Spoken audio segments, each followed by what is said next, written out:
আমি জাতীয় নাগরিক পার্টির নেতৃবৃন্দকে আমাদের আহ্বানে সাড়া দিয়ে এখানে উপস্থিত হওয়ার জন্য, আমাদের সাথে আলোচনায় উপস্থিত হওয়ার জন্য আন্তরিকভাবে ধন্যবাদ জানাচ্ছি। জাতীয় নাগরিক পার্টির পক্ষ থেকে আমাদের পাঠানো স্প্রেডশিটের ব্যাপারে তাদের মতামতগুলো তারা দিয়েছেন, আপনাদের সেজন্য ধন্যবাদ।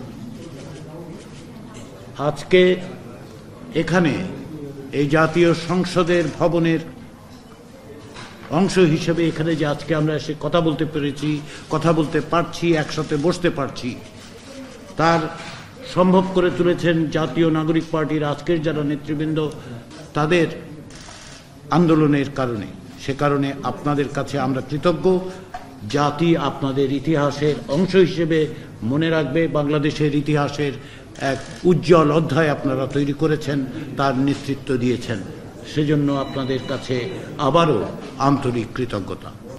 দীর্ঘদিনের ফ্যাসিবাদী শাসনের বিরুদ্ধে আপনাদের অকুতোভয় সংগ্রাম, প্রাণ বাজি রেখে লড়াই, আপনাদের সাথীদেরকে প্রাণ দিয়ে হলেও আপনারা একটি ফ্যাসিবাদী শাসককে পরাস্ত করতে পেরেছেন, একটি ফ্যাসিবাদী শাসককে পলায়ন করতে বাধ্য করেছেন। দীর্ঘ 15 বছর ধরে যে শাসন জগদ্দল পাথরের মতো বসেছিল আমাদের বুকের উপর, তাকে আপনারা আপনাদের দৃঢ়তা দিয়ে, সাহসিকতা দিয়ে, আপনাদের নির্ভীক অবিচল প্রচেষ্টার মধ্য দিয়ে লক্ষ লক্ষ মানুষকে আপনারা অনুপ্রাণিত করেছেন, যারা প্রাণ বাজি রেখে লড়াই করেছে, প্রাণ দিয়েছে এবং শেষ পর্যন্ত ফ্যাসিবাদী শাসকের বিরুদ্ধে বিজয়ী হয়েছে।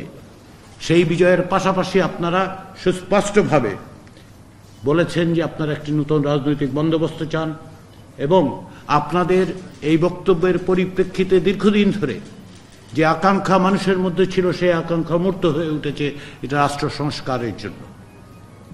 এই অভাবনীয় এবং অভূতপূর্ব এক গণ অভ্যুত্থানের নেতৃত্ব দেওয়ার জন্য এবং তাকে আজকের দিনে বাংলাদেশের রাষ্ট্র সংস্কারের পথে অগ্রসর করে নেওয়ার জন্য আপনাদের সহযোগিতা, আপনাদের অবদান আমরা অবশ্যই কৃতজ্ঞতার সাথে স্মরণ করব, জাতি কৃতজ্ঞতার সাথে স্মরণ করবে।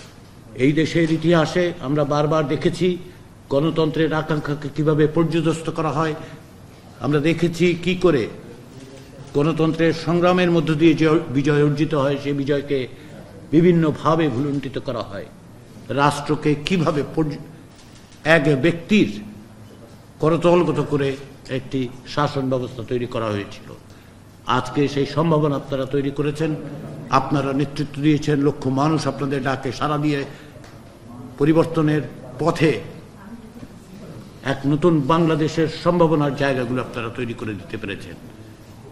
এখন আমাদের কাজ সকলে মিলে যেন আমরা একটি নতুন বাংলাদেশ করতে পারি, যেন বাংলাদেশে ফ্যাসিবাদী শাসন ফেরত না আসে, যেন বাংলাদেশে গণতান্ত্রিক প্রতিষ্ঠানগুলো স্থায়ী রূপ নেয় এবং যেন মানুষের অধিকার প্রতিষ্ঠিত হয়, যেন গুম, খুন, বিচার বহির্ভূত হত্যা এবং সমস্ত রকম নিপীড়ন আমরা মোকাবেলা করতে পারি, তা যেন সেই ব্যবস্থাগুলোকে আমরা অপসারণ করতে পারি।